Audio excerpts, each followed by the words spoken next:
Belajar efektif dengan teknik Feynman. Teknik Feynman akan memastikan Anda belajar lebih cepat dan lebih efektif. Teknik ini akan membuat Anda dapat memahami konsep yang kompleks dan dapat dipahami, dijelaskan secara sederhana.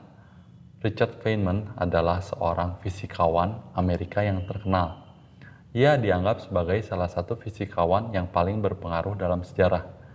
Feynman merevolusi ilmu pengetahuan di bidang kuantum mekanik dan teori elektrodinamika kuantum.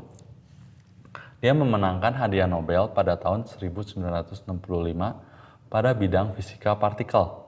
Salah satu pengagum Feynman adalah Bill Gates. The best teacher I never had, begitu ujarnya. Ia begitu mengagumi Feynman sebagai guru yang terbaik menurut Bill Gates. Feynman bukan saja seorang ilmuwan yang hebat, namun juga ia guru yang hebat. Teknik Feynman secara garis besar terdiri dari 4 langkah. Langkah pertama adalah pilih subjek yang Anda ingin pelajari, mulai pelajari dengan membaca atau menonton kursus di YouTube. Kedua, ambillah catatan, tulis apa yang telah dipelajari, sambil menjelaskan ke anak 6 SD. Sebaiknya langkah menulis dan menjelaskan dilakukan secara bersamaan. Ketika kita mulai menjelaskan, kita akan menyadari bagian mana yang telah dimengerti dan bagian mana yang belum dimengerti. Kembali pelajari bagian yang belum mengerti. Dan ulangi langkah ini sehingga dapat menjelaskan konsep secara lengkap. Keempat, ketika semuanya sudah selesai, baca kembali catatan yang sudah ditulis. Usahakan kata-katanya disederhanakan. Jangan menggunakan istilah-istilah atau jargon yang unik.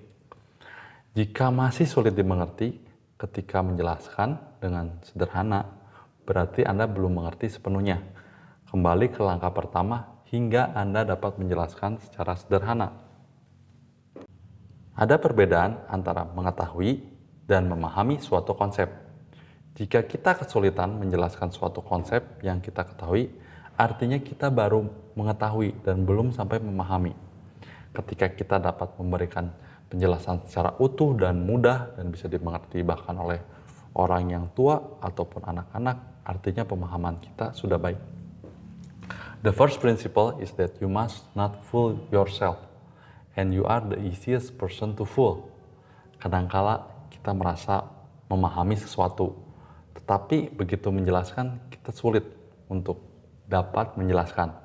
Artinya kita telah tertipu oleh diri sendiri bahwa kita belum sebenarnya mengerti. Pada tahun 1964, Feynman pernah menjadi pengulas buku pelajaran sekolah anak. Dia menemukan buku pelajaran hanya menjelaskan kata-kata dalam definisi, namun tidak mengajarkan konsep di dalam ilmu pengetahuan.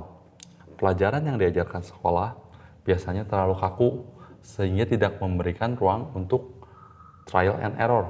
Padahal metode saintifik sendiri berbasis dari trial and error. Karena dari kesalahan, maka akan muncul ilmu pengetahuan baru.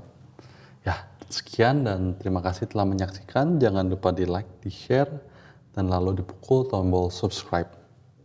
Sampai jumpa di video berikutnya.